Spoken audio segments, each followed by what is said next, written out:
یہ دین کی باتیں یہ تو دل کو دستک دینے کے لیے ہوتی ہیں، صرف دماغ میں بٹھانے کے لیے نہیں، دماغ میں جمع کرنے کے لیے آگے نہ ہے۔ معلومات تو دماغ میں جمع ہو جاتی ہیں، آگے نہ عمل میں عمل پر برانگیختہ کرنے والی، ابھارنے والی آگے وہی بات ہوگی جو دل میں اتر جائے یار کہاں۔ اللہ تعالیٰ اپنی مہربانی فرمائے، اللہ اپنی بارگاہ ہے، علم بھی وہی ہے آگے۔ ہاں اے بھائی کہنے لگے علم کا معنی جاننا، طلباء میں بیان کر رہے کہ علم کا معنی جاننا، فرمائے کن کو جانے؟ علم کا معنی جاننا کن کو جانے؟ کہنے لگے سب سے پہلے اپنے پیارے مولا کو جانے یار، یہ ہے علم کی روح یار۔ ہاں کہ علم کا معنی جاننا ہے، فرمائے کن کو جانے؟ سب سے پہلے اپنے پیارے مولا کو جانے۔ رات دن جن کی نعمتیں ہم کھا رہے ہیں، استعمال کر رہے ہیں، سب سے پہلے ان کو جانے یار۔ دائیں بائیں کی چیزوں کو پہچان لیا اور اپنے پیارے پیارے مولا کو نہ پہچانا یار نہیں، سب سے پہلے ان کو پہچانے یار رکھنا، ان کو پہچاننا کہ وہ کن باتوں سے خوش ہوتے ہیں ان میں آگے بڑھیں، کن سے ناراض ہوتے ہیں ان سے بچنے کی کوشش کریں۔ الحمدللہ اللہ تعالیٰ سب کو توفیق نصیب فرمائے، اللہ اپنی بارگاہ میں قبول فرمائے، اللہ اپنی بارگاہ میں قبول۔ علم دین کی روح بھی یہی ہے۔ ہمارے ایک بڑے بزرگ مدینہ منورہ میں فرمائے لگے کہ ہم کالج کے زمانے میں حضرت مفتی محمد شفیع صاحب رحمۃ اللہ علیہ کی خدمت میں حاضر ہوئے۔ اللہ والوں کی نیک مجالس میں شرکت کرنی چاہیے، اس کی بڑی برکت ہوتی ہے یار کہاں۔ اللہ تعالیٰ اپنی مہربانی فرمائے، چاہے کوئی بات ذہن میں رہے نہ رہے لیکن ان کی نیک صحبت کا نور یار کہاں۔ ابھی چند دن پہلے ہمارے بزرگ تشریف لائے ہوئے، فرمائے لگے ایک ہے علم نبوت اور ایک ہے نور نبوت یار کہاں۔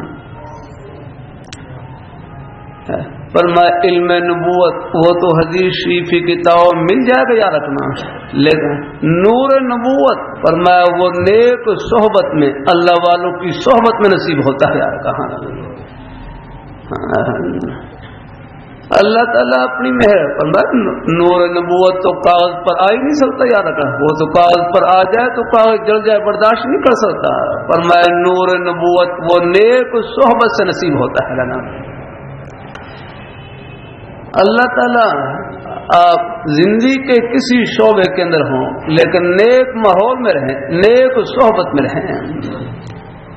مشاہدے میں ہے آگے ہمارے بزرگ بھائی، چاہے یہ ہمارے بچے اسکول کالج میں پڑھنے والے بچے، اگر کسی بھی اللہ والے سے تعلق ہے، کسی بھی اللہ والے کے سائے میں ہے، وہ انشاءاللہ ان کی زندگی ان کے چہرے پر خاص قسم کا نور نظر آئے گا، چاہے وہ دفتر میں کیوں نہ ہو، چاہے دکان میں کیوں نہ ہو یار۔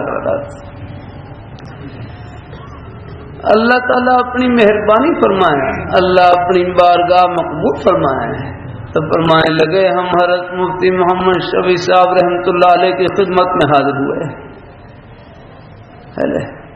میں اپنا بتلا دیتا ہوں، ہمارے دائے جان مرحوم تھے، دائے جان مرحوم میوات پہلی زندگی بالکل اور تھی یار رکھنا، بالکل ہی یہ کانوں میں سونے کی بالیاں پہنے، اس قسم کا کوئی ہے ان کا اپنا کوئی طور طریقہ تھا یار کا، وہ ہندوؤں والے رسم و رواج یار کا۔